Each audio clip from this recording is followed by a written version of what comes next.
Started. If you'd have said we would have won one, I'd have taken it. So to get 100, there's just so many great players, coaches, and family and friends that have helped along the way. And it's a milestone. I'm not one of these people that downplays milestones. I know how hard it is to win one game in this conference and in this level, and I'm proud of them. And I want to thank every single person that helped every 100 of them.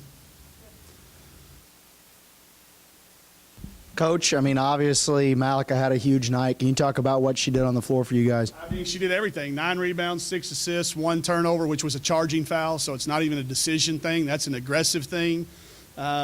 She is the player. It'd be a toss-up between she and Dev, probably, between the players that have most quickly embraced the style of coaching change, the style of play on the floor, the confidence to be in attack mode the entire time. The only time I have a discussion with either one of those kids is when they're not being aggressive.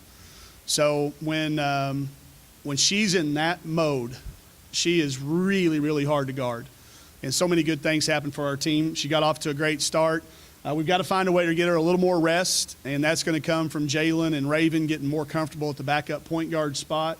But we need her playing 34, 35 a night instead of 37 to 40. But we were really trying to get her that double-double tonight. I'm never going to leave a player in a game to get points. But if it's a rebound or an assist, which is a team stat, I'll give them a chance. I wanted Taylor or Mal to get one more rebound.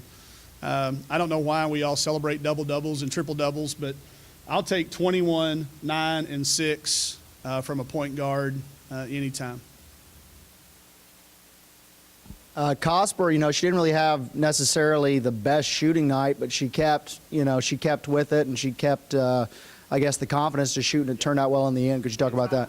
That makes her confident to hit one when we need it. They'd made a little run there, and she came back with a dagger 3 from deep, and that was capped with one by Kieran, I think. So I don't want Dev ever looking at a stat sheet till middle of the year. You know, I don't want her to judge a one-game performance. We're not results driven, we're process, and I want her taking every open 3 she gets her hands on.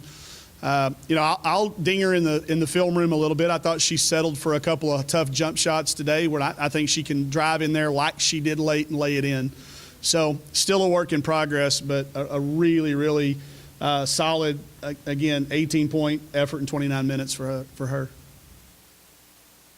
It kind of seemed like in the first half, the only reason that they were staying in the game is they were getting really easy buckets around around the hoop. Could you talk about what you guys changed going in the second half? Well, again, I talked to it a little bit last game. I'm very stubborn, and I didn't want to change our ball screen defense. I didn't want to bail them out. I knew we could change it and fix it, but we've got to get better at guarding certain actions.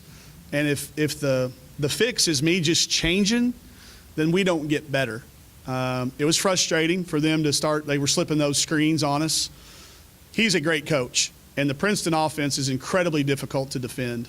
And he saw a weakness, and they exposed it 3 or 4 times. They got 4 layups out of 5 possessions. And normally what I'll do is make a personnel change before I make a schematic change. We had to do both tonight. We had to make a personnel change, and Taylor came in and did a great job, and then we made a schematic change at halftime. And I thought that was the difference. This group, what I'm really proud of them is they're really good at making adjustments. You can make all the adjustments you want as a coach and talk about them, and if the team doesn't perform them, then you didn't really make them. But this group can really lock in and make changes, and that's encouraging because we're going to have to be able to do that.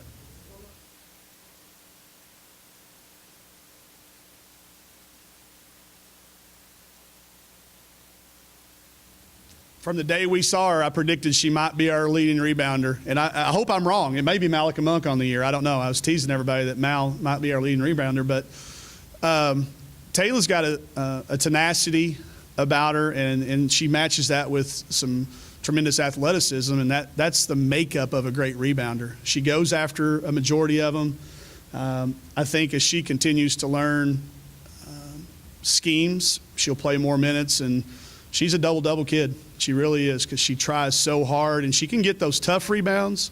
She can get a speed rebound, and she can get a rebound at 9 feet, which not a lot of kids can do.